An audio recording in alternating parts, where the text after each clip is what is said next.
Hello traders, welcome to my channel BMA trader. आज market ने किस तरह से मूव किया, कल किस तरह से मूव करने वाली, क्या सपोर्ट रहेंगे, क्या रेजिस्टेंस रहेंगे, तो चलो उसके बारे में बात करते हैं। देखो, वनडे का चार्ट ओपन किया हुआ है मैंने बैंक निफ्टी का। वनडे के चार्ट पे क्या है, मैंने आपको कल भी बताया था और पहले भी बता चुका हूँ कि जो ये ब्लैक कैंडल्स, ब्लैक लाइन बनाई हुई है मैंने, ब्लैक लाइन की हमारी सपोर्ट रेजिस्टेंस है। मतलब मार्केट इसके बीच में महीने भर से इसके बीच में ही ट्रेड कर रहा है। ठीक है, अभी क्या है कि मार्केट, मैंने कल भी बताया था कि एक बड़ी कैंडल बनी है, बड़ी कैंडल के बीच में जाके एक ग्रीन कैंडल बनी है, यानी कि बड़ी कैंडल के अंदर ही ग्रीन कैंडल बनी है। तो मैंने बोला था या तो एक दिन या 2 दिन में मार्केट में एक बड़ी मूवमेंट देखने को मिल जाएगी।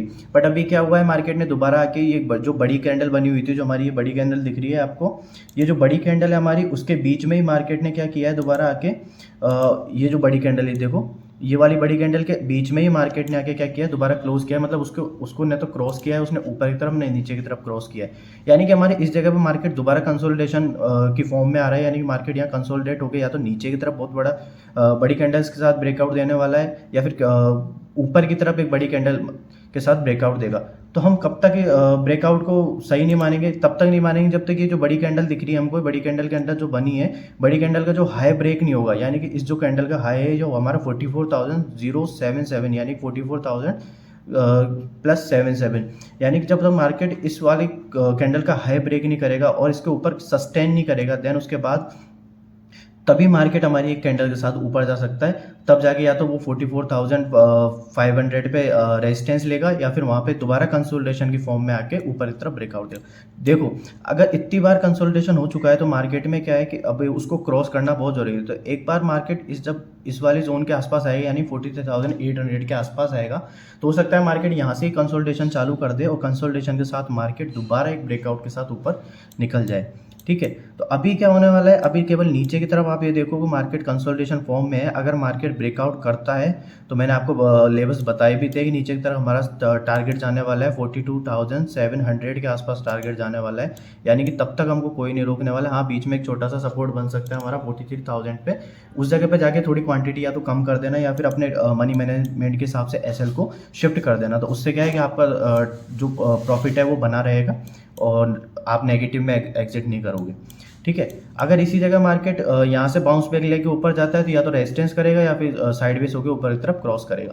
तो वनडे पे तो अभी ये बना हुआ है, मार्केट इसके बीच में फंसा हुआ है। यानी कि अगर कल भी है या दो, अगर 1 या 2 दिन और मार्केट इस कैंडल के अंदर बनता है तो बहुत बड़ी बड़ी कैंडल के साथ मार्केट या तो ऊपर की तरफ निकलने वाला है या नीचे की तरफ निकलने वाला है। यानी कि लगभग 700 पॉइंट की एक कैंडल बन सकती है वनडे पे, जो बहुत बड़ी बात नहीं है अगर हमको आने वाले 2 या 3 दिन में मिल जाए। ठीक है, तो अभी वन डे पे तो यही बन रहा है। ठीक है, अब कल किस तरह से ट्रेड करेंगे, सपोर्ट रेजिस्टेंस के बारे में बात करते हैं। तो चलो बात करते हैं। देखो, अपन बात करेंगे 5 मिनट पे, क्योंकि 5 मिनट पे क्या है कि आज मार्केट में ने काफ़ी अच्छी खासी वॉलेटिलिटी थी मार्केट में। तो उसके रिलेटेड हम 5 मिनट पे बात करेंगे, क्योंकि 5 मिनट पे आपको हमको एक कैंडल पढ़ने को मिल जाती है, मतलब कैंडल्स दिख जाती है हमको। ठीक है, तो ये देखो, सबसे पहले तो आज मैंने ट्रेड किए तो उस हिसाब से मैंने अपने सपोर्ट और रेजिस्टेंस बनाए हुए थे। तो उसी पे बताता हूँ मैं आपको किस तरह से क्या हुआ।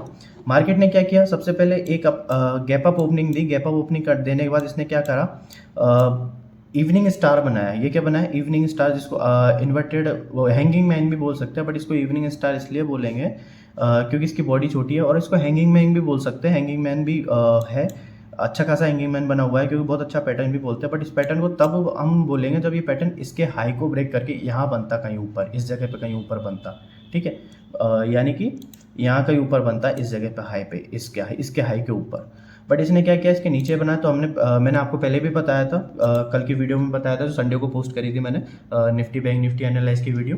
उसमें भी बताया था मैंने आपको कि आप मार्केट को ओपन होने के बाद 15-20 मिनट उसको प्राइजेक्शन बनाने जरूर दीजिएगा। अगर वो प्राइजेक्शन अपना तोड़ता है तो हम उस तरफ ट्रेंड पे बैठ जाएंगे, क्योंकि मैंने बताया था आपको कि या तो 1 या 2 दिन में मार्केट में अच्छी खासी मूवमेंट आ सकती है। तो उसकी स्टार्टिंग मार्केट पहले से कर देता है, क्योंकि मार्केट 1 या 2 दिन की आपको मूवमेंट छोटी या बड़ी देगा, देन उसके बाद कंसोलिडेशन करेगा, देन मार्केट आपको बड़ी मूवमेंट देगा। बट आप ये मूवमेंट वही पकड़ पाते हैं जो मार्केट में अपना टाइम 2 या 3 साल 4 साल या फिर उससे ऊपर दे चुका है, यानी कि एक अच्छे ट्रेडर है वो इस मूवमेंट को पकड़ पाते हैं। देन बिगिनर्स है तो बिगिनर्स अपने केवल स्टडी के हिसाब से, जो अपना नॉलेज है उसके हिसाब से देख के चले उसको। ठीक है, तो आज के बारे में देखो, मैंने बताया था प्राइजेशन बना के चलेगा, प्राइजेशन बनाया था, ये देखो प्राइजेशन बना है, ये देखो।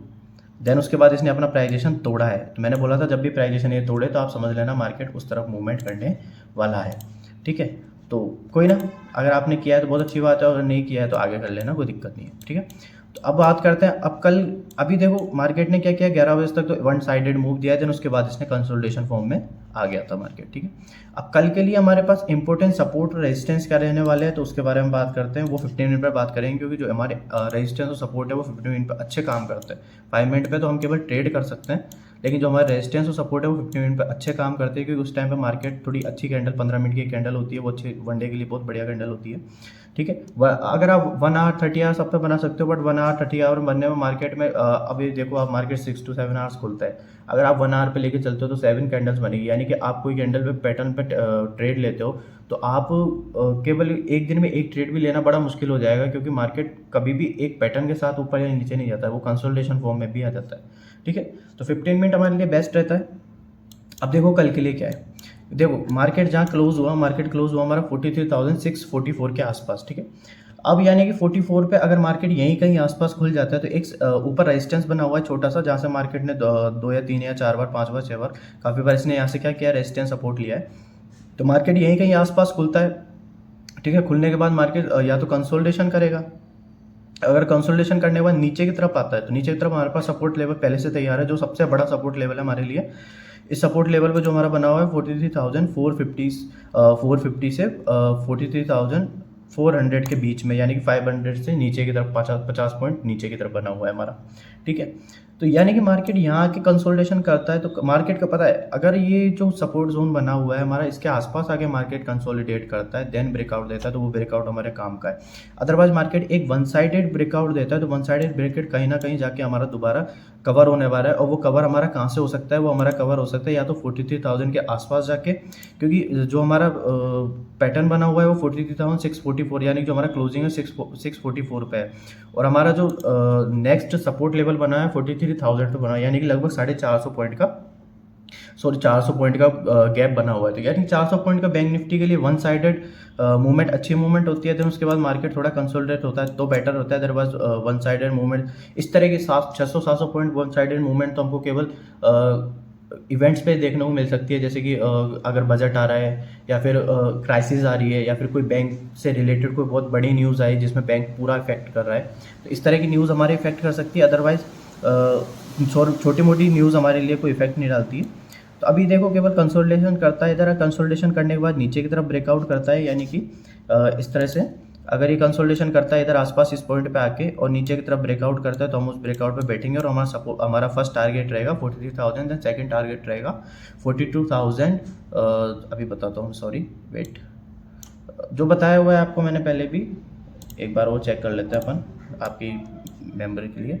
जो अगर आया 42,700 के आसपास, ठीक है, तो हम उस वाले टारगेट पे बैठने वाले हैं। अब अगर मार्केट इसी जगह सपोर्ट नहीं लेता है, मतलब सपोर्ट लेने का मतलब है, अब जैसे देखो ये सपोर्ट ले लिया मार्केट ने, ठीक है। अब सपोर्ट लेने के बाद आपका माइंडसेट क्या होना चाहिए, आपका माइंडसेट ये होना चाहिए कि मार्केट इस वाली जो जोन को क्रॉस करे, देन क्रॉस करने के बाद हम एक सस्टेन वाली कैंडल, यानी कि उसका हाई ब्रेक करे, वो सॉरी लो ब्रेक करे, और लो ब्रेक करने के बाद हम उसके लो के साथ टारगेट पे बैठने वाले हैं, ठीक है। और एसएल हमारा क्या रहेगा, पहले वाली कैंडल का लो हमारा एसएल रहेगा, ठीक है। अब इसी जगह मार्केट दोबारा ओपन करता है, यानी कि ओपन करने के बाद मार्केट क्या करता है, इस वाली कैंडल के आसपास, यानी कि इस वाली कैंडल के आसपास आके और एक थोड़ा सा कंसोलिडेशन देता है, क्योंकि रेजिस्टेंस पॉइंट पे बैठा हुआ है। रेजिस्टेंस पॉइंट पे बैठने के बाद मार्केट कंसोलिडेशन देता है, अगर कंसोलिडेशन देने के बाद मार्केट एक ब्रेकआउट देता है, तो हमारा फर्स्ट टारगेट जो रेजिस्टेंस का बनने वाला है वो है 43,800 के आसपास।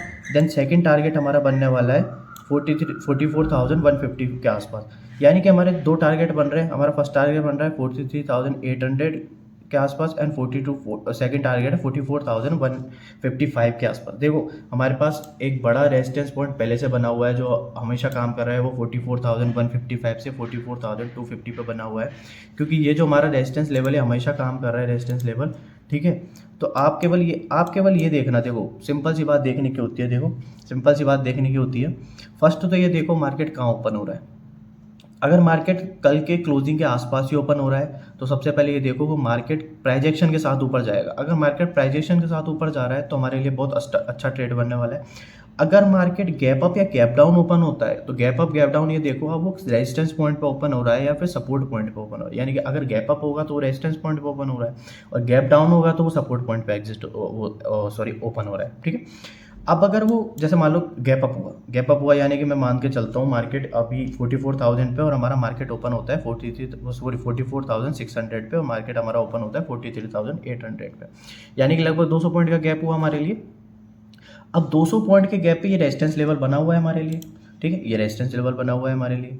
अब रेजिस्टेंस लेवल पे मार्केट अगर क्या करता है, कोई ऐसा पैटर्न बनाता है जो हमारे लिए बेयरिश पैटर्न है। बेयरिश पैटर्न आपको पढ़ने होंगे। ठीक है, पैटर्न तो आप जानते ही हैं, अगर नहीं जानते हो तो आप मैं वीडियो बना दूंगा, मेरे को बता देना, अदरवाइज आप कहीं से भी पढ़ सकते हो। अगर वो ऐसा पैटर्न बनाता है जो हमारे लिए क्या करता है, बेयरिश पैटर्न बनता है, तो हम बेयरिश पैटर्न बिना कुछ सोचे समझे अगली जो कैंडल बनेगी उसकी अगली कैंडल मतलब जैसे कि आप अगर 5 मिनट का टाइम फ्रेम लगा के बैठे हो तो उसके लिए अगर 5 मिनट का टाइम फ्रेम वेस्ट रहता है गैप अप गैप डाउन के लिए, क्योंकि 15 मिनट में काफ़ी बड़ी कैंडल्स बन जाती है तो हम एसएल एक्सेप्ट नहीं कर पाते क्योंकि एसएल बहुत बड़ा हो जाता है उसका। ठीक है, तो 5 मिनट की कैंडल बनी, ट्रेड पैटर्न बना, कैंडल का लो ब्रेक हुआ, ट्रेड में बैठ जाओ, बिना कुछ सोचे समझे बैठ जाओ, क्योंकि आपको पता है कि मार्केट एक रेजिस्टेंस लेवल से पलटा है। देखो गैप अप गैप डाउन दो तरीके के होते हैं। एक तो गैप अप, अब जैसे मैंने बताया गैप अप खुला किसके, रेजिस्टेंस के आसपास, तो हम पैटर्न के साथ बैठ सकते हैं।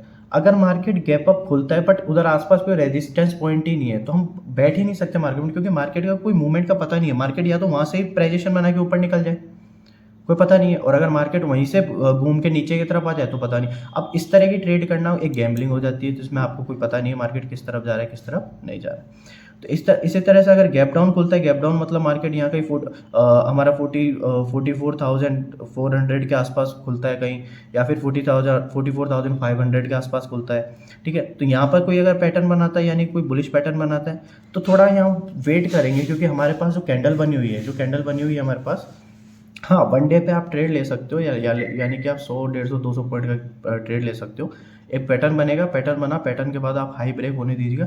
पैटर्न देखो या तो हमारे पास हैमर हो या फिर बुलिश एंगल फिल हो, ये दो पैटर्न ज़्यादा काम करते हैं, अदरवाइज और पैटर्न उतने काम नहीं करते हैं बट वो उनका सक्सेस होने के चांसेस 40 to 50% होते हैं और हैमर के सक्सेस होने के चांसेस 85 to 90% होता है।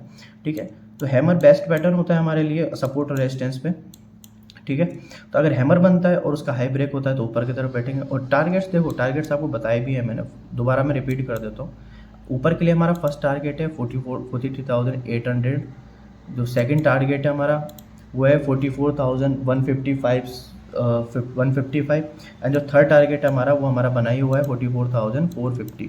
ठीक है, जो हमारा नीचे की तरफ नीचे की तरफ टारगेट बने हुए हैं, नीचे की तरफ टारगेट है हमारा, फर्स्ट टारगेट तो हमारा 43,500 पे बना हुआ है। ठीक है, जो हमारा सेकंड टारगेट बना हुआ है वो बना हुआ है 43,000 पे बना हुआ है। उससे पहले हम एक बार चेक करेंगे मार्केट प्राइजेशन के साथ जाए तो बेटर रहेगा। अगर बड़ी कैंडल के साथ जा रहा है मार्केट तो 101% लिख के देता हूँ मैं, मार्केट 43,050 से ऊपर ही दोबारा सपोर्ट लेके घूमने वाला है। ठीक है, तो बस आप एक सपोर्ट रेजिस्टेंस को ध्यान रखो, सपोर्ट क्या है रेजिस्टेंस क्या है। हाँ, अब आप किस जगह पे हमको ट्रेड लेना है किस जगह पे ट्रेड नहीं लेना है, देखो इस तरह से बनाना सीखो। एक तो आप सबसे पहले ये जो बनाए हुए मैंने सपोर्ट रेजिस्टेंस ये बनाना सीखो। अगर नहीं आता बनाना तो मैं बनाना सिखा दूंगा, कोई इशू नहीं है, आप मेरे को बता देना, मैं बना दूंगा। ठीक है, तो अच्छे से ट्रेड करना। चलो बाय। हाँ।